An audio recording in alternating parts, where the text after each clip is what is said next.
Howdy guys. So one of the things we're going to talk about today are some more of the questions that we like to get. Today we're going to talk about, is raw food good for my dog? Basically, overall, we don't usually like to push raw food diets in our patients. We have a lot of issues with it. And even in the human side, food poisoning is one of the largest undiagnosed problems countrywide.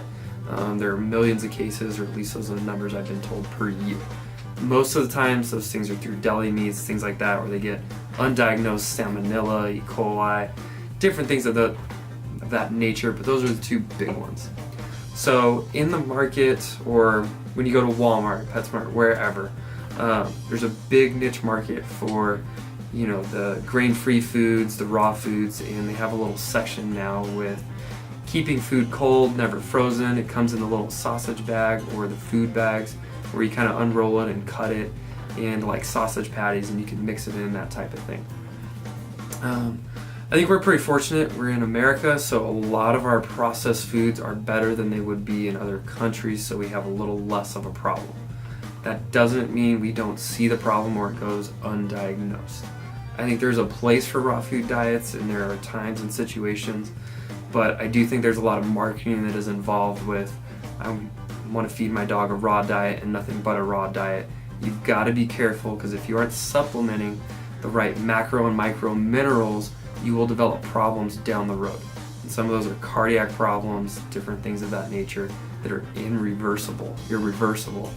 And when you got it, you have the problem. A good example of that is back 20, 50 years, somewhere in there.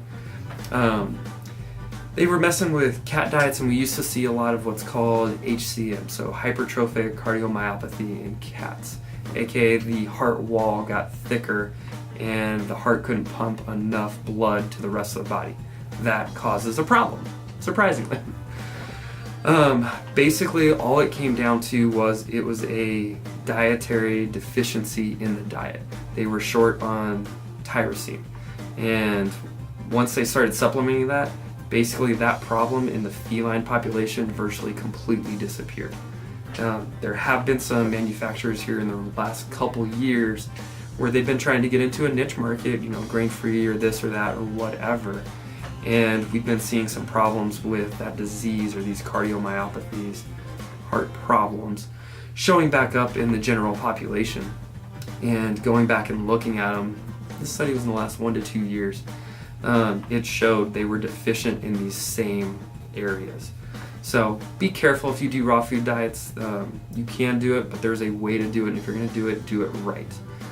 One of the best ways I like to do it and refer clients to is, there's a website called balanceit.com, and you can go on, pay a membership fee. Sometimes you get a little free goodie for a one-time thing, and they will break it down for you on if your pet's allergic to chicken, salmon, the world, whatever it is, and you can make special diets for that, and they walk you through how to have a balanced, complete diet and try and avoid some of these problems down the road.